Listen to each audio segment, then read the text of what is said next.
Hi everyone, and welcome to Tech Down Over. I'm Harold Muliati.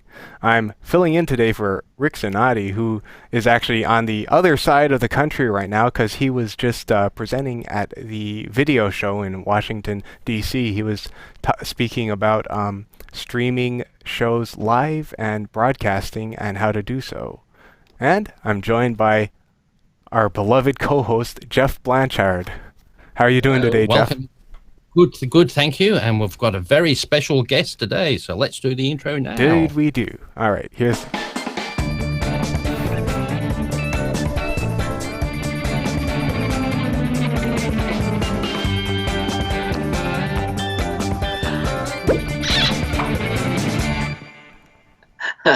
This show is sponsored by Relate Corporation at www.relate.com, your training and video partner.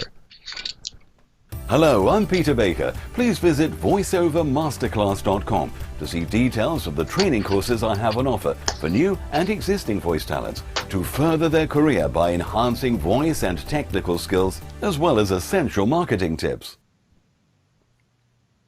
And with that, we are back and in our center position of power. It's Ken Wheeler, also known as the Angry Photographer, and your channel's called Theoria Apophasis.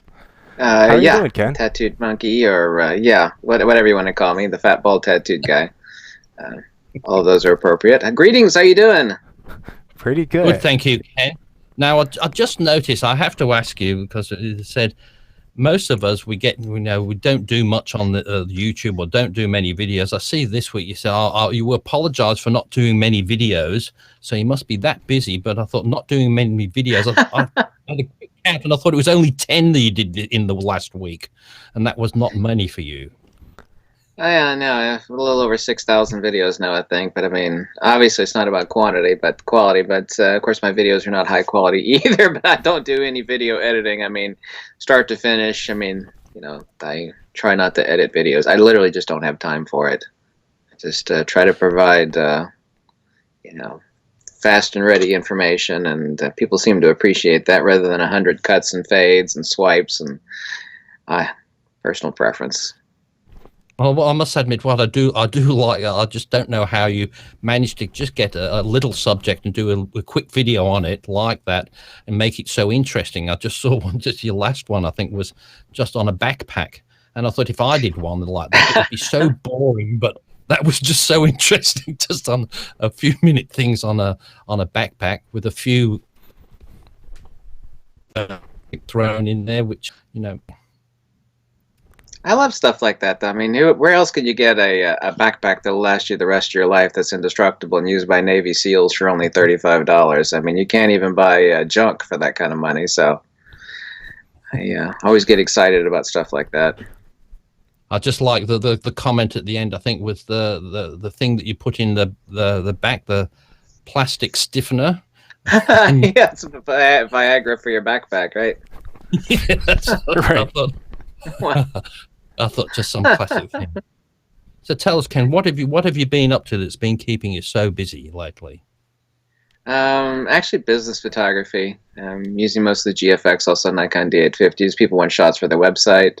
Only a couple product photography gigs. I average only about 6 to 8 gigs a month, and of course working on 2 books, 4th edition of my book on magnetism, working on a book on the metaphysics of light. It's just kind of an abstruse little thing, and a few articles. I've been releasing a bunch of articles recently for people to download on subjects that they want to discuss. That on top of the phone calls and my phone and my Facebook page, dings on my phone, people just asking me endless questions, and the emails just average about 60 or so a day, sometimes more. Recently it's been a lot more, I guess, because people are buying Christmas gifts or something.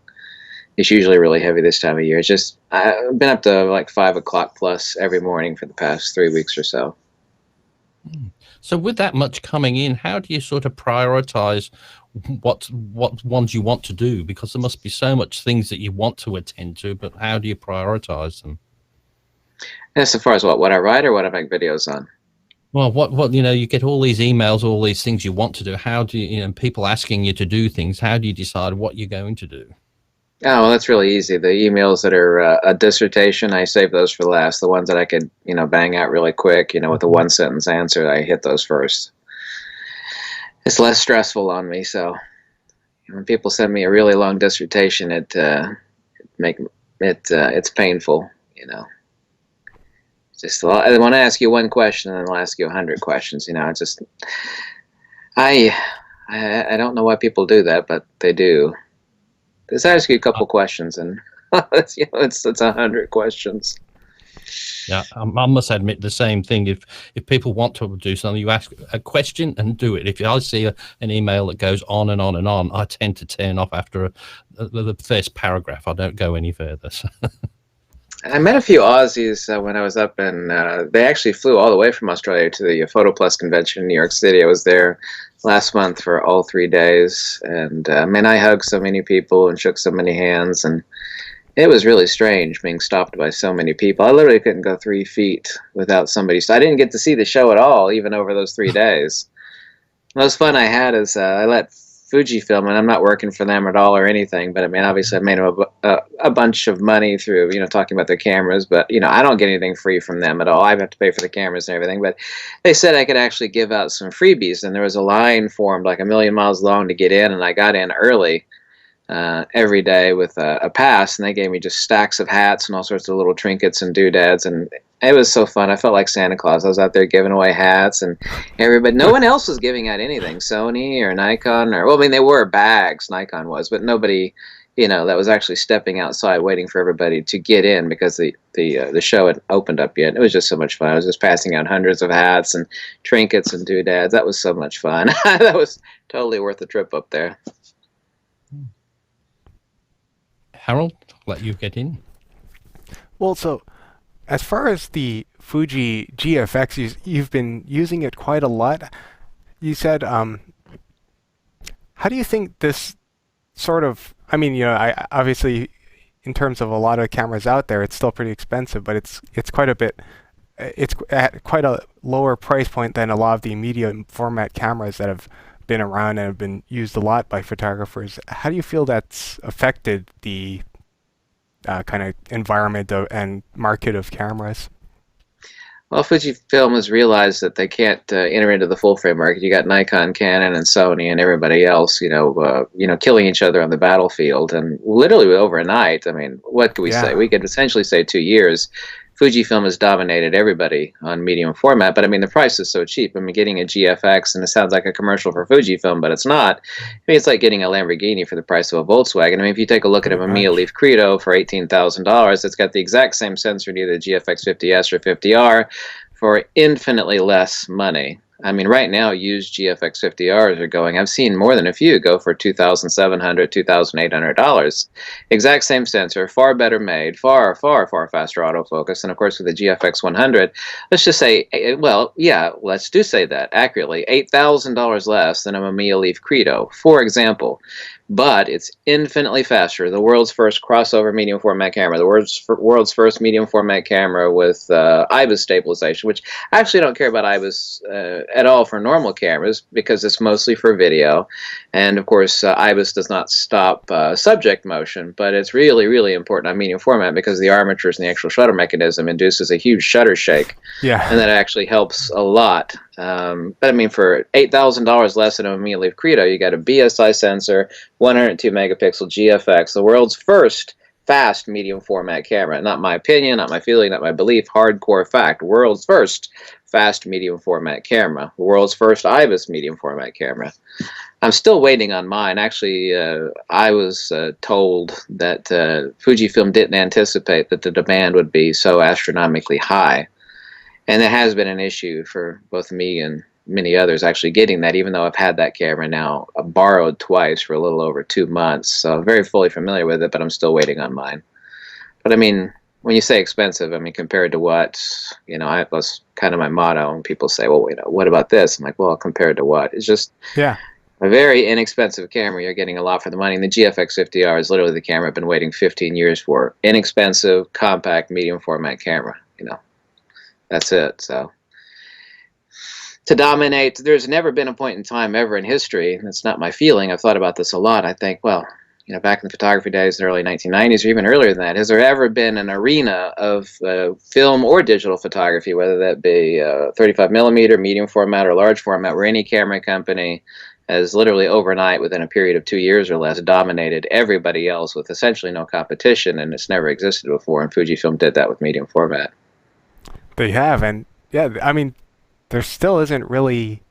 I haven't even really heard much in terms of rumors even of anyone else trying to come and dip their toes into the same sort of section of the market that they basically, like you said, overnight dominated.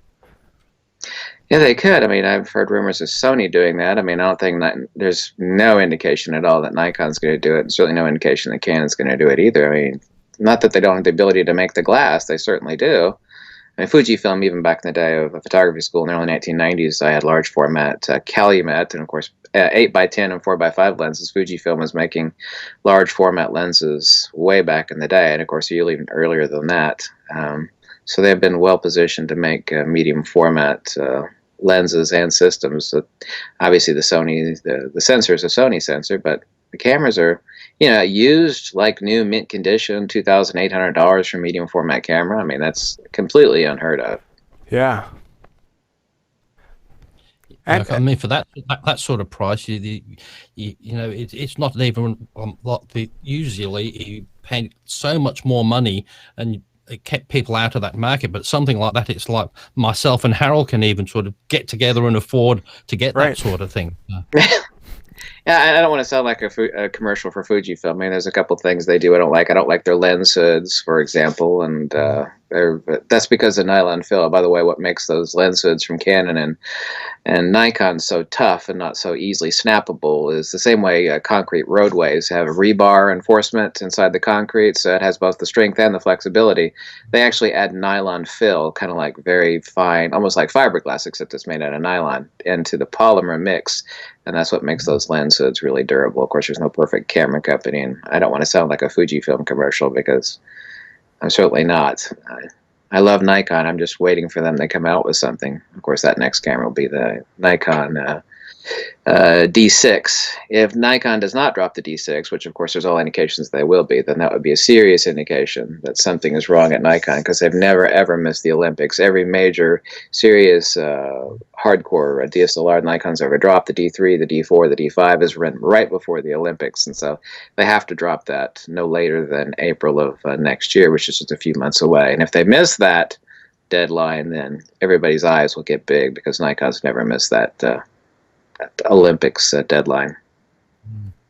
Yeah, because it's a big market. That it's like for every bit of electronics that people will buy anything just for the Olympics, even if they're not very good at photography. Or if they've got the money, they'll say, "Oh, there's the latest one out." They'll get the latest, biggest TV. So it's a big marketing thing that they need to get out there to get ahead of it. There's only two different ways these camera companies actually make cameras that people want to buy. But obviously, all the cameras that I have and you have are perfectly great. And, the next latest, greatest thing is it going to make what we have, which is already awesome, obsolete.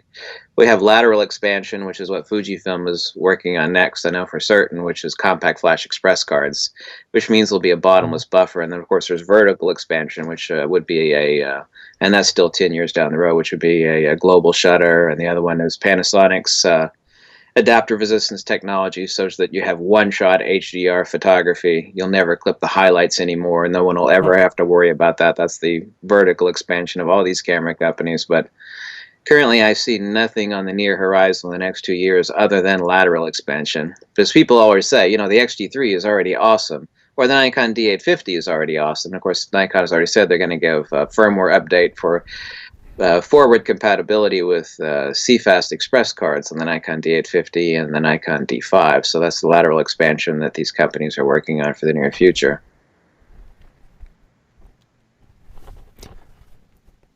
And as far as Nikon, what would you say is sort of the last really good thing they've done? D850 for sure. D850, yeah. Yeah. That's a very future-proof camera. Unless someone has to have the latest, greatest gear acquisition syndrome sickness going on. Right. I mean, the same thing with the Nikon D4. There's these mile marker cameras that the D4 still sells like crazy on eBay. Everybody wants one. Most of them have a bazillion shutter clicks on them. But I mean, here, these many, many years later, it's still a Stonehenge camera that remains in place that, people still desperately want because it's awesome. And the D850 is not to that level, but it's pretty darn close. Yeah, but it's like you said, though, it's the gas syndrome, which I'm afraid I get stuck with some of the times. You just have to get Yeah. the latest one. But really, when you analyze a lot of things, do you need it? No, but it's the thing is you want it. And when you look at your old piece of equipment, you'd probably do exactly what you wanted to do with the new one. But hey, that's what keeps the world going round. I think most of the population's got that gas in, because we really don't need a lot of the things we are getting. So, well, I have an other than excuse. that- I have to review the stuff, so that I get an excuse, but nobody else does. But right now, all these camera companies are scared to drop anything because they're all suffering. Well, Nikon is suffering the worst from those BCI charts that came out just last week. Nikon is suffering really bad on the numbers. Canon substantially less so, but still quite a lot. But everybody is in a limbo zone, seeing what everybody else is going to do. I've never seen a point in time right here near Christmas where there's basically, the X-Pro 3 just came out. We'll exclude that, but from Nikon and Canon and Sony, it's just, you could hear the crickets chirping. And this exact same thing happened when, even back in the days of film, when digital hit, everybody was like, yeah, it's new stuff. And of course, as Jay Leno famously said, the last days of old technology are always far, far superior than the new days of new technology.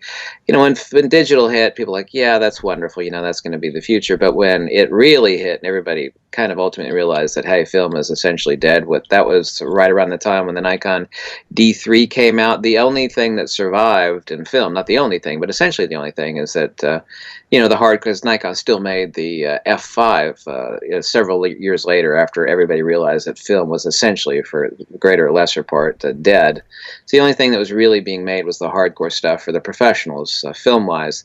And right now, most of Nikon's sales are what I call their dinky cameras, or D3000, D5000 series cameras. That's where they're really suffering on, because everybody, all you need is 12 megapixels on your iPhone. And, the dynamic range on this, even though, it's not that great, is essentially using the SNR firmware in a silly iPhone better than a Nikon D3, which is also a 12 megapixel camera. And I'm lazy, just like anybody else. And all the point and shoots have died, and all the dinky cameras are dying, both from Canon and from Nikon. So the one thing that's going to be pushing forward is obviously the hardcore stuff. And that is, and I don't want to sound like a Fujifilm commercial at all, but they saw this coming. They could do the math that, medium format, I'm not saying everybody's going to get into medium format. Full frame is more than perfect enough for 99% of everything, but with the way things are suffering right now due to cell phones, killing off all the, the cheap little cameras, medium format is really strong. And that's also was the case when everybody realized that film was essentially dead. The one thing that held fast and hard, and still does, it was medium format and large format film. And that would certainly be the case for digital currently. Well, and speaking of some of the higher-end professional stuff, I haven't kept up with it. Really? And I don't think people to think I was drinking. It's just German mineral water, okay? You can see the label. Sorry. I haven't kept up with it so much, but are digital scan backs, are those still a big thing in still and product photography? I don't keep on top of that at all. I'd actually feign ignorance to make an intelligent comment on that one. So sorry on that front. I think we're probably all kind of ignorant on that one, but actually, I like talking about the aesthetics of photography, and I want to talk about gear. We're on the current course of gear, but I found that every time I make a really what I call a hardcore video on the aesthetics of photography, and ultimately there's only three types of pictures: the ones that draw you in, the ones that push you away, and the ones that start. Those people, everybody say they want them, but when I make them, nobody watches them. Everybody wants to know about the latest toy, the latest little gadget. What could you do to plug something into your brain? What's the latest piece of crazy tech gear that I could buy? Here we go. there we go. Tech henge. Really, I think a lot of it just has to do with the way that Google serves people your videos, because I think even if people are trying to search for the aesthetic stuff, maybe it's not quite as easy for their algorithms to find that your thing is relevant to what they're looking for. Whereas if some piece of gear just came out, then it's all over articles, it's all over social media. So they're all of their satisfy our instant gratification need. Now that people Yeah. say that humans' attention span has gone radically down. You know it, and I know it. And when you're actually talking about the metaphysics of art and aesthetics, people's eyes roll back on their skull, and they want as a 30-second blurb about the latest great. Oh my God, you got to have a look at this! Got 10 megapixels in, you need Wi-Fi and connectivity, Bluetooth. That is true. That's the attention span that people have, and we need a short feedback loop nowadays.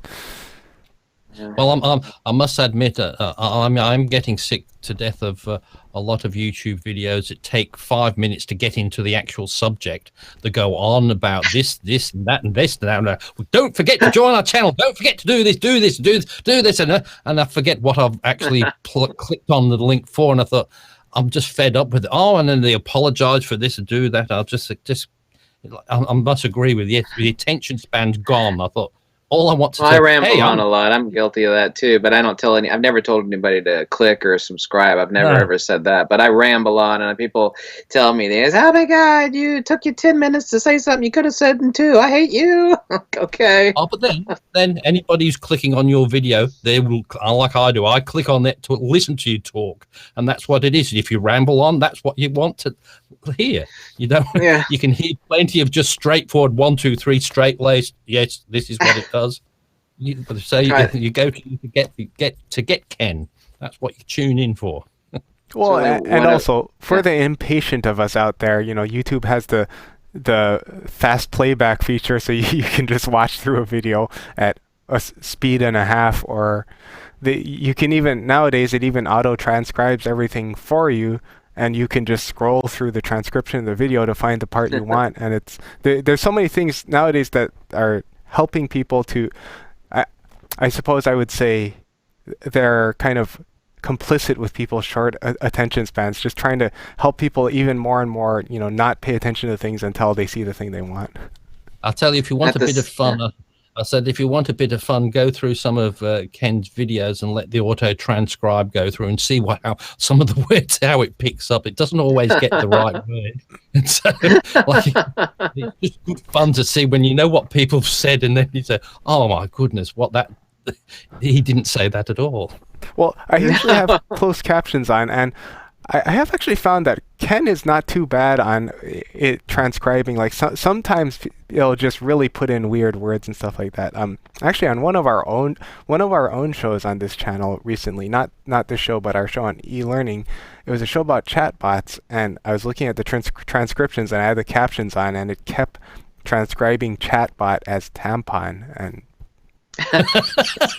you just can't. If you're wondering about these tampons that keep doing things. Speaking of flow of conversation. Flow of conversation, yes. You just got to be.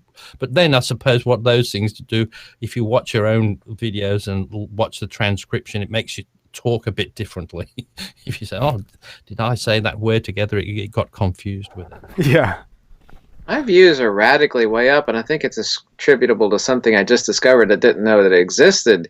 Of course, you can put keywords in each video that tells the algorithms what you're talking about. You're talking about this, this, and this. But there's one for a channel which I had no idea. So my box for the keywords for my channel was completely blank, and of course I entered in photography, Fujifilm, field theory. And right after I did that, things went radically up. So I had no idea that each channel had its own set of keywords that you're supposed to enter. All these many years, I didn't know that. Well, I've just started noticing. Is that what? Because on the YouTube, it gives you those keywords underneath the thing. Just in that, is that what the ones that set on your channel? It must be.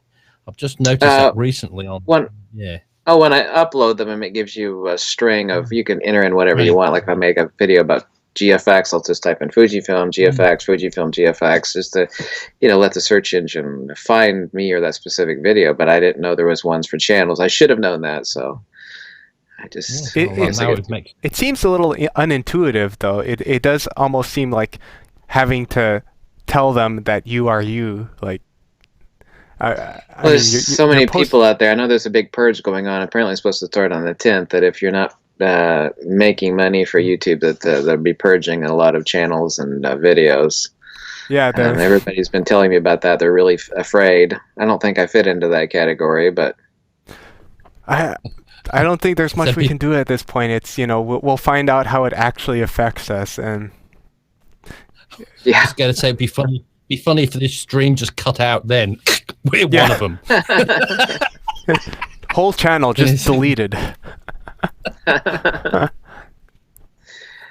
as I said, I'm not. Yeah, sorry, go ahead. That's right. I was just going to say, there's so much content out there. Like if you do a search on YouTube and looking for something, you get a result, and then you do it again half an hour later, and you still get different results. So there's a lot of things you just keep seeing, and you seem to be a never-ending stream of things that you want to see. So I did see somewhere somebody was saying that if you've got a lot of subscribers, if they don't watch your videos, you'd rather them not subscribe because it affects your rating. Would that be right?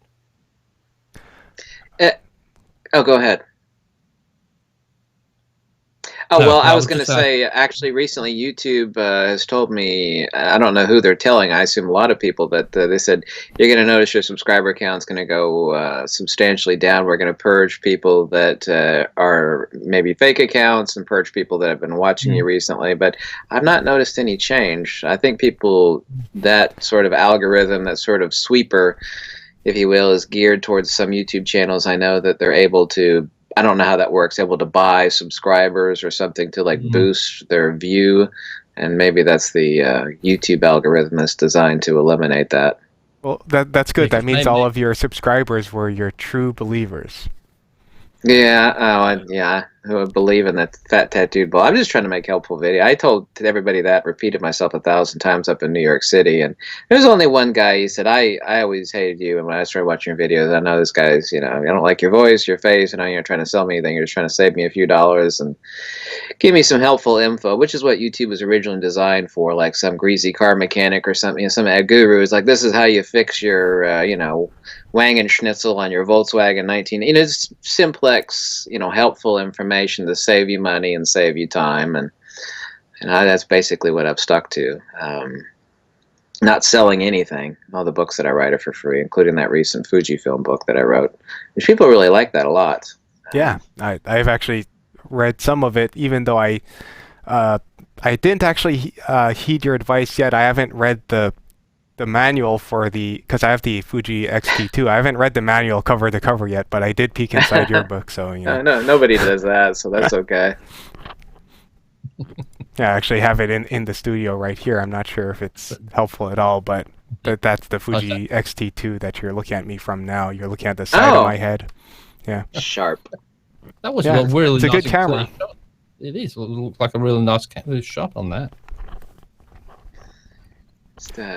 Used to joke back in the day, like, was taking a picture of a less than attractive person, you smear a little Vaseline on the front element of the filter. So I should probably do that with my lens now. Yeah, we could all do that. The old Star Wars trick where they took out the wheels from the speeders or whatever by putting the Vaseline. It's all those photography tricks. What's the Doris Day? They used to have like a bit of fly screen in front of the lens, didn't it? That sort of made it a bit fuzzier than that in the day. So yeah, that was the special effects back then, the camera tricks, right? There was the old one who used to write the books, the Barbara Cartland. She never used to travel anywhere without a spotlight that shone under a face that got rid of all the wrinkles. Because so much brightness, you can't. There's no shadows whatsoever. That's what everybody should buy, a ring light if they take pictures of older people that you don't want to do a bunch of post-production Photoshop work. Ring lights take the wrinkles out of everybody's face. It's magical. Yeah, they're great. Yeah, seriously, that's true though. A joke. I don't like delving into the gear as much as I do. I like to talk about 1,000 other subjects, but that's just what people want to talk about. I mean, I try to talk about lighting as much as possible too, but that doesn't excite people. I mean, I get excited about lighting, and people should get excited about lighting, but they don't. That's far more useful than buying a new expensive lens. People just don't realize that. They look at the speed light and the trigger and they don't get excited about that, but they do about a really, really expensive Zeiss lens or something. Yeah, and that reminds me of there's this guy that does sound on YouTube, sound and voiceover related stuff on YouTube called Booth Junkie, and one of his pieces of advice is always your microphone, it'll help you sound better, but 90% of that is just how your acoustic space is set up, and it's microphones working with sound. It's no different from cameras where the camera's working with light. So if your space and what you use to light it isn't good, how are you going to get a good picture? It's all light. Yeah. Mm. People are starting to heed that advice. I make some funny videos. Everybody really loved the last one where I actually used my forehead as a whiteboard and was, making demonstration examples of the permanent Sharpie marker, which is actually pretty hard to get off later. But yeah. Kind of did some skin damage to my forehead, removing that with constant scrubbing with rubbing alcohol and a rough towel. But people really enjoyed the videos. I guess that's suffering for your work or something like that. You did it for the fans. It was worth it. I loved going up to New York City. That was so fun. I met so many people. There's even a guy outside holding a sign wishing he'd meet me. He didn't pay to get in. It was about field theory, though.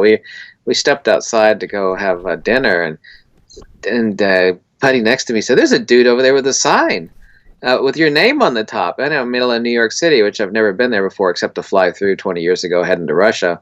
Like, oh my God, like the slightly crazy people that hold the signs like the end of the world is near with a giant cardboard. I was like, oh my God, that one really stopped me in my tracks. Did you end up talking to him? I love Ken Wheeler, Cad. Well, it was a big spiel about field theory. He had on a hat and some trousers and on a scruffy beard, and he's been enjoying my field theory videos. And I talked to him for a few seconds. He wanted to talk longer. I was like, "Well, I'm with these four guys. We got a dinner appointment." I felt bad. The guy had been standing out there for God knows how many hours. And that facility, that huge arena, had multiple entries and exits. How the heck he was able to nail, then I would leave that exit, as opposed to a dozen other exits. And, that's, oof. It's one of those. What you don't realize, Ken, there was one of your fans at each of the exits waiting. Yeah. To choke me to death. They don't call those fans. They call them fanatics, though, right? Is that what they call them? Oh my goodness. I met a lot of really nice people there. I wished I got to see the city, but I was just, I didn't get to hear. Yeah, I've already got an example. That's the guy waiting outside holding a sign. Yeah, it says Ken Wheeler and a bunch of stuff about field theory. And people were staring at him like, why is this guy, It's slightly different from what I was imagining. I was imagining him wearing kind of like him being naked and wearing a sandwich board, like in that Die Hard movie. Yeah. I didn't think he was just going to be a normal fella just holding a board. Yeah. Well, he was a very nice person. I mean, I only had to talk to him for a few minutes, but I mean, that's a little strange, but very surreal moment you never forget, I guess. Sorry, go ahead. That's completely off topic. No, it's fine. So, Ken, we're nearly at the end of our time. So, but for others who do want to meet you, is there any other public engagements you're going to go to in the next year that we could all book in so we can go to see you live and in person? I'd be surprised if anybody wants to see me. It actually completely blows my mind that anybody would want to see me at all. But I have nothing in the plans at all. Like I said, I have 3 jobs and I'm insanely busy all the time. I mean, it was kind of a little painful even taking the 3 days off to go up to New York City, but I really enjoyed it. I barely had the money to get up there either. There's just so many bills, but no, nothing on the near future at all. It's just I struggle to do a lot of stuff just to make ends meet. People think the wrong thing. They see I have a pile of camera gear, but that's all I have. I mean, nobody has seen me make a video from an exotic location like Norway or Australia or New Zealand or something like that. I mean, if I had the money to travel, I would be. I have neither the money or the funds to travel, so yeah, I love meeting people. I would love to do stuff like that in New York City all the time, but no, nothing on the near future. Well, like you said, you got the cameras and the lenses. You traveled in glass miles. Yeah, I'd rather have less lenses and be able to travel more. I sold a bunch of them recently, but that's to purchase the GFX 100. So sold off my largest lens of 600 f4, one of the 300 2.8s, and a few other things. But now I'm just waiting on the camera, waiting for the people to make a few more of them, and they're in Japan. Yeah. Yeah, I must feel, I do feel guilty these days that I try to take my camera out as much as possible, but usually some of the better pictures are the ones when I don't have the camera and I have to use the iPhone or just the phone that you've got. But like they say, it's better that at least it's a picture you've got it. You didn't just not take a picture at all. But Right. I just hate using the phones for pictures, and I hate it when it comes out a really nice picture because I thought, because I really always think you've got to take a picture with a proper camera, not a phone. So. You get to look at the picture and think, this could have come out so much better if I had my proper camera with me. And better 12 megapixels in your pocket than 102 megapixels sitting at home in your drawer. Yeah, that's right. There you go. But I'll tell you, the only thing is I really detest though is the Apple iPads, the iPad Pro with all the cameras on it. I can't stand seeing people holding them up and filming and taking pictures. I know. I apologize for that totally butchered Aussie accent, because I've had countless Aussies tell me on YouTube that they hate it when I do that. And I'm not making fun of Aussies. I mean, I do an Indian accent like that as well, but I love India. I mean, I love Australians and Indians. It's just my crazy sense of humor. So I apologize. I know that always really upsets Australians because they tell me as much, and It's only when the Simpsons do an Australian accent, which sounds like a Cockney. That's when it makes you say, "Hang on, that's not Australian." Oh, well, that's close enough. I have to get me one of those underground homes in Coober Pedy, which is in the middle of Nowheresville in central Australia. It's so neat. People dig their homes, and one lady's like, "I needed to expand the house, which are all underground," and because her mother-in-law was going to come live with her, and there wasn't enough space, so she carved out a spot for her kitchen, and she found a giant opal, and that paid for the new living room. those places I just desperately love to see. Everybody lives underground. It's like 1,000,000 degrees above ground, and mosquitoes are everywhere. But I mean, your home is also your opal mine. I think that's just so fascinating. We just don't have stuff like that anywhere in the world. I desperately always wanted to visit Coober Pedy, Australia. Well, there's some places here, there's some farms, like in Western Australia, that are so damn big that they have to fly 5 hours to the other side in a light plane to get to the other side of their property. And I just can't imagine a property can be that big. But the thing is, that's where technology is opened up the market there, because these farmers can now have these electronic feeders. They get on the internet, they have a look at the cattle, open up the feeders that don't have to fly there, because they can cover these mass, like they have 1,000,000 acres. I just can't imagine somebody having 1,000,000 acres. Jeez. That just blows my mind, and it's just all that space where nobody is. Nothing. You got so much land and so few people, I guess. I guess that's part of it. What do I know? I would love to desperately visit one of these days.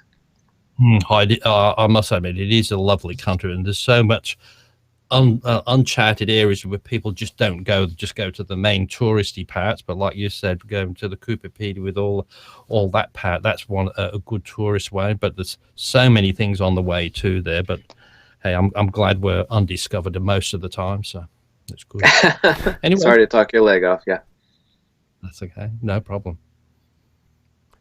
I keep showing the same lady over here in the United States that ripped her shirt off to save a poor burning koala because of the fires you got over there. The same video keeps repeating. There's this lady, running into the forest, and she rips her shirt off like Wonder Woman, and of course, she's still got her bra on, and wraps the poor burning koala. And I know that like koalas, when they're injured, they sound like a little baby child. It's just such a heart-wrenching moment.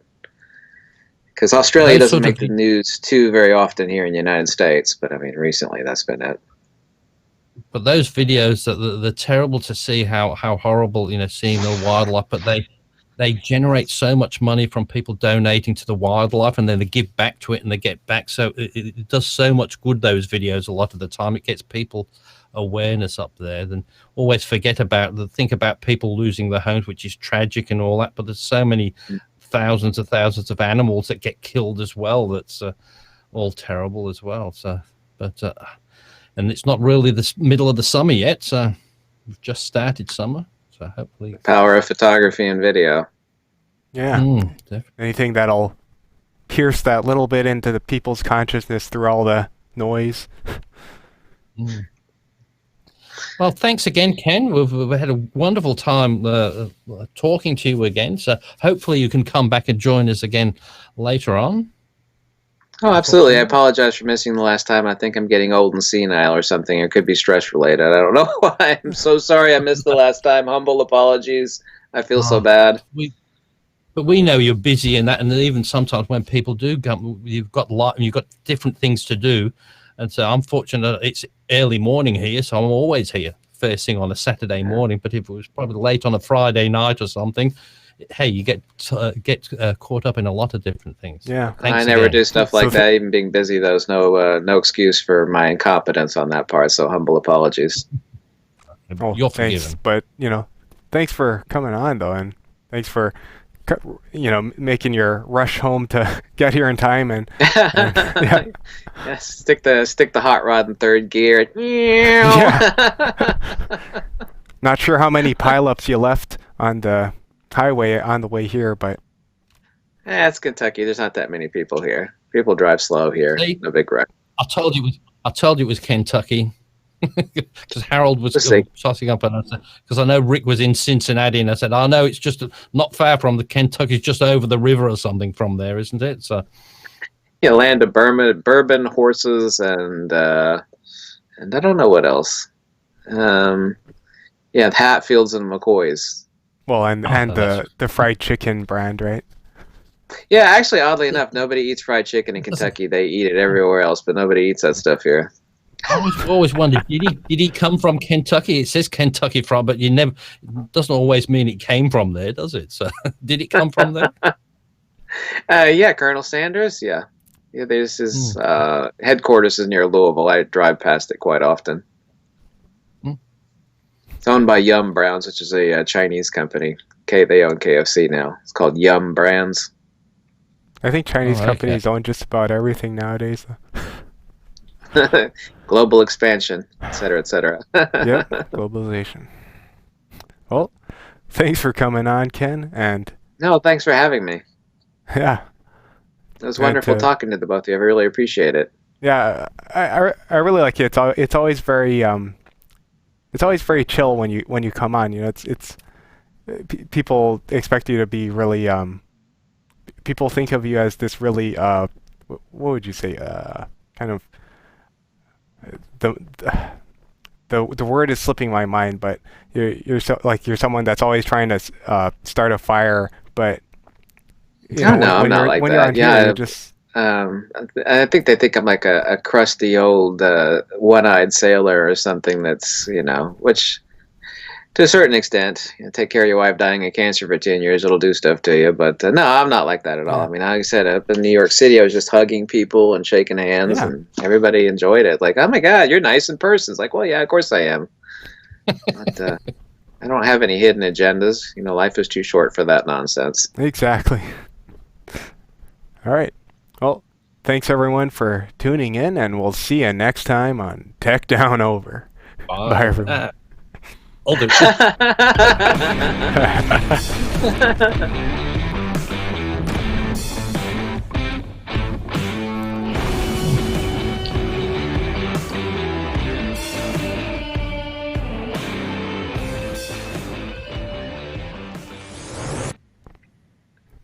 it.